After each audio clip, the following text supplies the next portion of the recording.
Welcome, welcome, welcome to episode 2 of Deja Vu, the Ithacans review podcast. I'm Jake Leary, and I'm here today with staff writer Silas White to talk about his review of Lego Batman. If you want to introduce yourself and tell us what you thought of the movie, just give them a little bit of background. I'm Silas White, sophomore. I've been writing for the Ithacan since the fall of my freshman year. I like the movie a lot.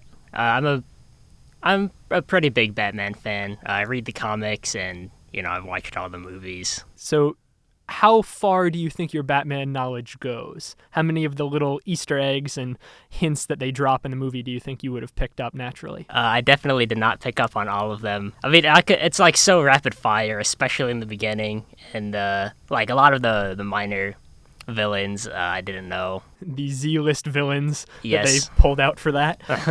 Do you think you lost anything not knowing some of them? Not really. I mean, I definitely appreciate that they give a nod to those people that, really know all of the Batman lore and, have read all of the comics since day one. But I don't think you lose anything from not being in touch with that, especially the movies, I think, is really targeted towards kids. I mean, obviously, because it's a Lego movie, but even more so than, the Lego movie. I guess my point is I don't think the kids would pick up on all those little things, and you definitely don't need it to appreciate the movie. How heavily do you think this is directed at kids? Because the Lego movie had that balance and was able to skate being this ridiculous fun splash of color and then having a kind of unique message for a kids movie. Does Lego Batman do that too, or does it just go nonstop with the crazy action? It doesn't do it as well as the Lego movie. There are definitely some jokes that would fly over kids' heads. The Lego movie does a better job at striking a balance between adults and kids, and definitely I think the Lego movie has some more humor that is targeted at adults. You talk a little bit in your review about the message in Lego Batman and how it feels kind of forced. What about, again, kind of comparing it to the Lego movie, because that's the best comparison we can make for the weird property that this is. Yeah. What did this not hit on that the Lego movie did in terms of sending that message? Well, the Lego movie, sorry if you haven't seen the Lego movie, but it's 2 years old. Yeah, Spoilers right. are okay. Spoilers are okay. You like when Will Ferrell is connecting with his son at the end, and you realize that the whole time the villain was actually, Will Ferrell has a distinctive voice, so it's him. But when you find out that it's actually he's a dad, and he's like, no, my city is so pristine, you can't ruin it. I think that was a really heartfelt message that, maybe if you're a dad and you're like Will Ferrell, you can appreciate it. If you're a kid, you can appreciate it. And Batman, especially in the second half, I felt like some of the themes about family and working together were a little forced. It is unique to Batman's character, and I appreciated that, but I said in the review that it sort of feels like an after-school special. Steering more towards the second half of the movie, and you say that the end feels almost like product placement in the way they bring in certain elements. Again, everything is going to be compared to the Lego movie. This is Lego Batman. That's just how this is going to be. The Lego movie is vomit of properties of all sorts from all corners of film and TV and video games and everywhere.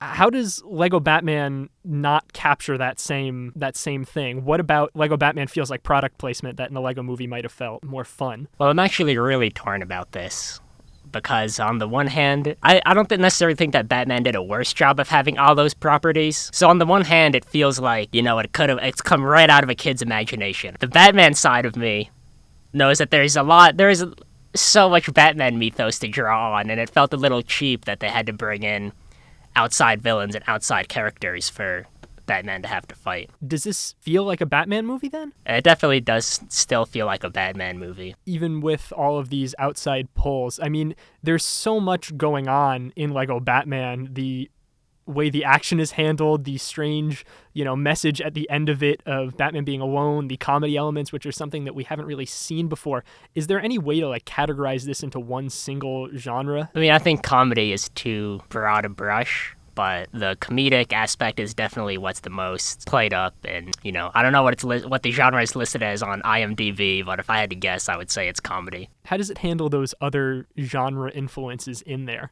How does it make Lego bricks fighting each other seem compelling? I thought they did a wonderful job at examining Batman's character, actually. Again, it's in a comedic way, but when Alfred says your biggest fear is of having a family, your biggest fear is to let other people into your life. Not even like the Christopher Nolan Batman movies try to examine Batman's character with the detail that the Lego Batman movie does. So yeah, there are a lot of moments like those that aren't necessarily comedy. They're sort of presented in a comedic way, but there's another layer where they try to examine the characters and try to examine their relationships that I think they even did a better job than, the live-action Batmans. All right, so that's the first part of our show. This has been Silas White, and you can reach him at...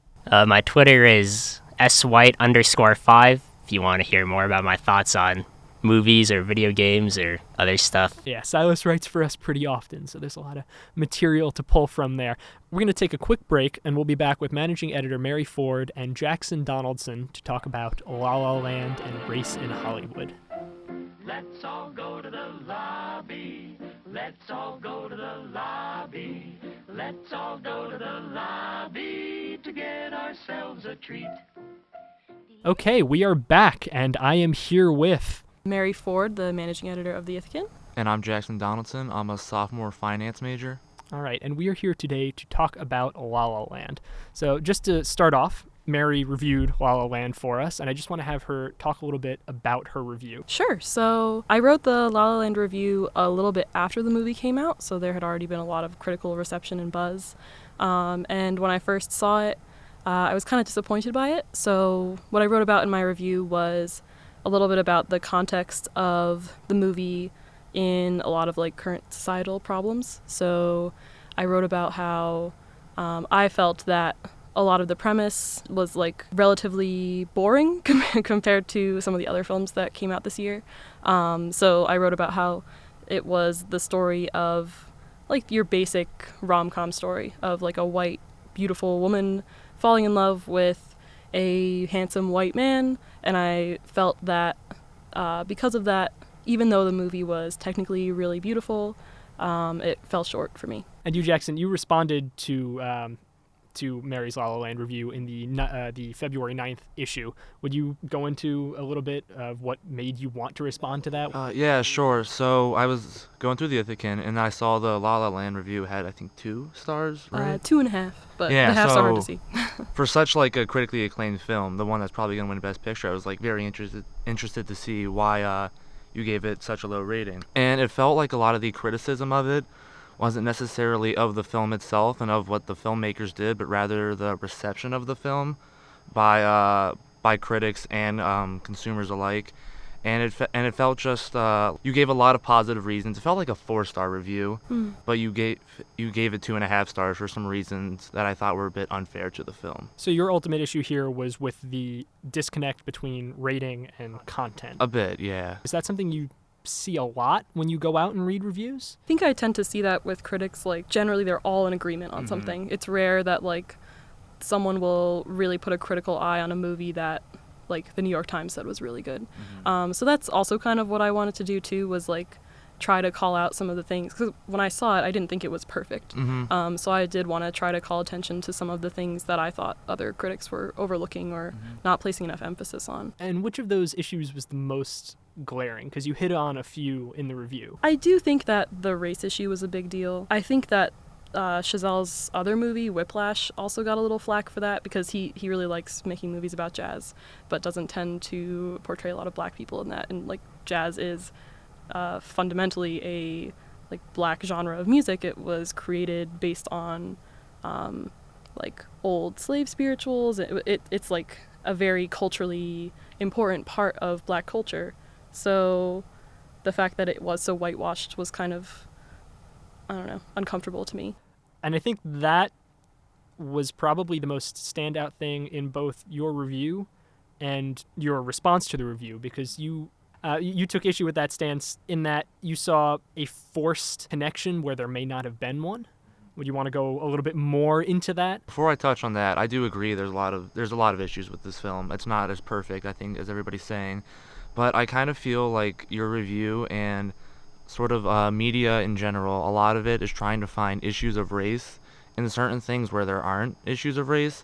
And I just kind of felt like you were forcing forcing that issue into this review and finding it in this movie where I didn't think it was present. Yeah, I could see that. Something I do think that I was thinking when I was watching the movie is, why were these leads cast? Like, could it have been anyone else of, well, first of all, Ryan Gosling and Emma Stone are so successful already. Could it have been a couple nobodies who could actually sing and actually dance? Like, could it have been two black people? Could it have been people of other races? Could it have been a gay couple? Like, could it have been something other than this heteronormative white couple that we see so much of? And I felt like it would have been so easy to just not make it that way that it just bothered me seeing it again, just revamped. That's true. Yeah, well, I think the reason why it was cast the way it was is because he's trying to pay tribute to all these older films where, a white heterosexual couple was the norm, what you saw every time. And I also, this is just a disagreement. I just don't think it's that big of an issue. I wasn't watching the film like thinking this would be better with maybe somebody else in it or a different race or sexual preference in it.